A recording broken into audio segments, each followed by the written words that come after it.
A falta de liberdade econômica das empresas, a dependência excessiva das ONGs de verbas governamentais, o modelo de produção cultural baseado em incentivos fiscais aprovados pelo Estado e a produção científica vinculada, em sua maioria, à universidade pública e a projetos aprovados por órgãos públicos podem prejudicar a democracia?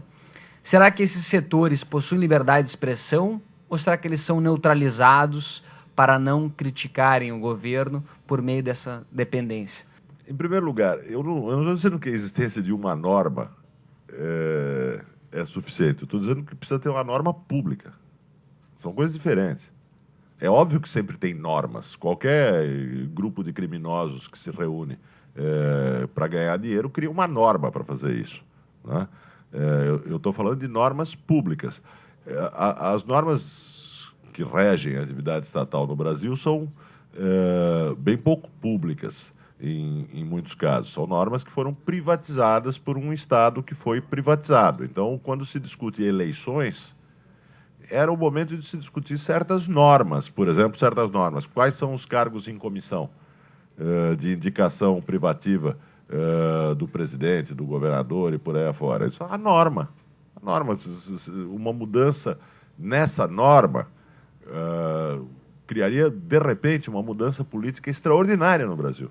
Se você tirar o poder dos presidentes de substituir dezenas de milhares de pessoas a cada vez que se muda o presidente e colocar todo o seu partido para formar uma nova burocracia de Estado, você está fazendo uma mudança importante, que tem a ver com a norma. Mesmo as normas que existem hoje, muito discutíveis, elas são frequentemente falseadas na ação que visa construir o capitalismo de Estado. O BNDES vai emprestar mais do que ele podia.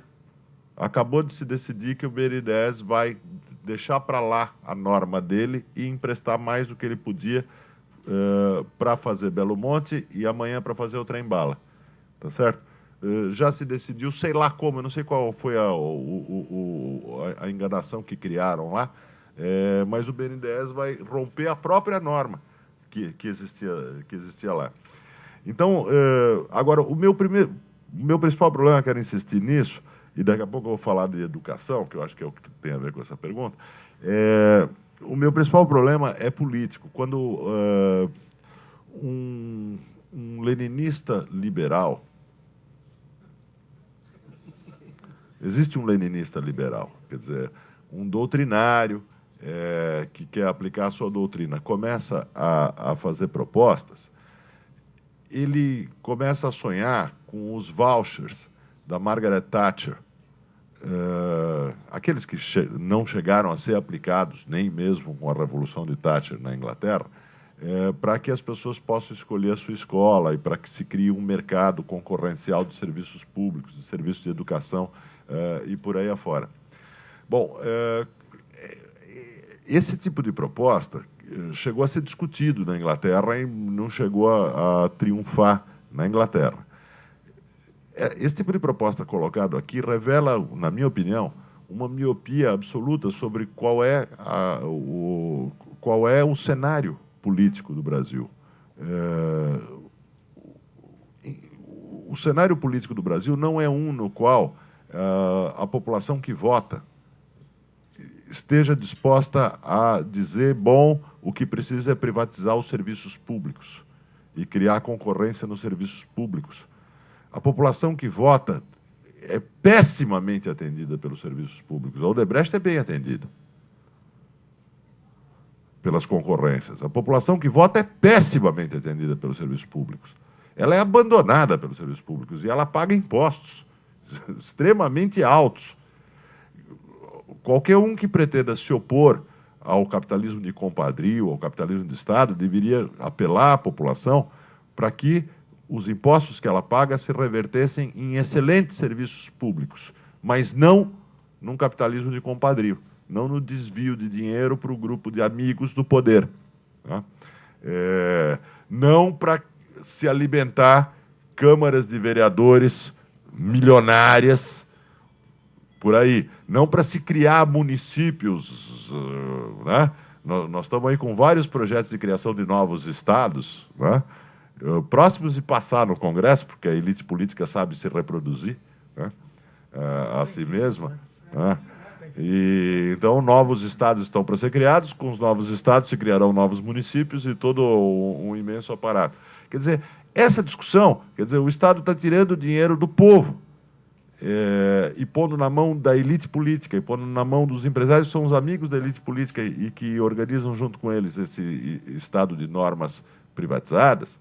Essa é a discussão que interessa, na minha opinião, e não fazer um leninismo liberal, de tipo doutrinário, que joga os eleitores na mão de quem quer manter a bandalheira atual.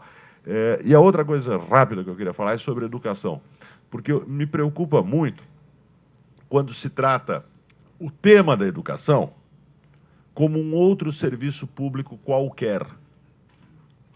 E se trata esse tema como um tema que deve se subordinar a considerações da economia.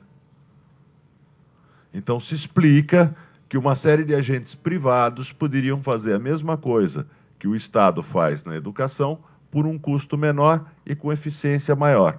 Né? Então, você subordina toda a discussão da educação a uma discussão econômica de eficiência. Bom, é não entender o que é uma nação. A nação não é isso. A nação tem a ver com história, não só com economia. Nação é uma comunidade imaginada. Quer dizer, é uma coletividade que imagina que tem um passado comum e que imagina que tem um futuro comum. Quando se fala em educação pública, ela surgiu no curso do nacionalismo.